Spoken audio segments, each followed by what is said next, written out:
Sasa leo katika hii mahakama ya hakimu mkazi wa Kisutu iliyoko Dar es Salaam maarufu kama mahakama ya Kisutu yaliitwa mashauri kadhaa. Nitaenda kuyatolea maelezo mawili ambayo mimi ninayasimamia binafsi. Shauri la kwanza ni namba 26388 ambalo linamhusu mshtakiwa.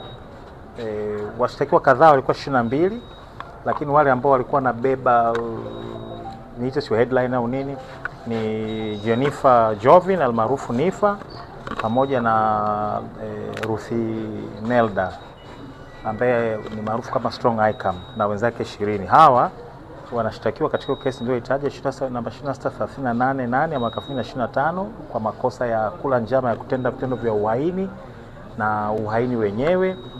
Mtakumbuka ilipoahirishwa mara ya mwisho tulikuwa tumetoa hoja 2-3 za kisheria, na leo ilikuwa imeitwa kwa ajili ya kutolewa uamuzi tarehe 25, kwa maana kwa sababu mara mwisho ilitwa tarehe 11, mtakumbuka. Sasa leo shauri limeitwa mbele ya Mheshimiwa Aaron Lyamuya, na upande wa mashtaka umetoa hoja kwamba hawana nia ya kuendelea na mashtaka dhidi ya washtakiwa 20 katika kesi hiyo, isipokuwa mshtakiwa anaitwa Mika Chavala pamoja na ambaye ni mshtakiwa namba 17 nafikiri kama nakumbuka vizuri, pamoja na mshtakiwa wa kwanza Jennifer Jovin almaarufu Nifa.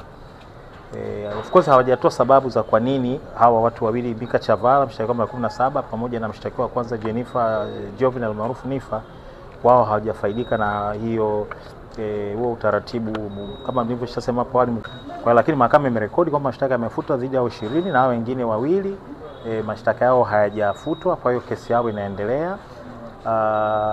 Way forward, well, ukiwa wakili kwenye kesi kama hizi, unapowakilisha vijana kama Nifa na kama huyu Mika Chavala, la kwanza unakuwa kama kaka sasa Kwa hiyo lazima unajaribu kumjenga kisaikolojia, kwa sababu kibinadamu tu mnapokuwa 22 kama kundi alafu wenzako 20 wanafutiwa mashtaka na hujui sababu hasa za msingi kwa nini wewe na mwenzako mmebakishwa.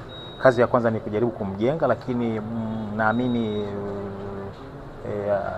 amejitahidi kukulielewa, na majukumu yetu sasa kama nilivyosema ni kuendelea sasa na safari ya kisheria ya kumpigania Nifa pamoja na mwenzake Mika Chavala kwenye hii kesi, ili tuweze kuona kwamba linapatikana hitimisho ambalo mwisho wa siku litasababisha na wao pengine waungane na wenzao kwa mjibu wa sheria katika siku ambazo tunatumaini hazitakuwa nyingi sana. Tutatumia uwezo wetu wote wa kisheria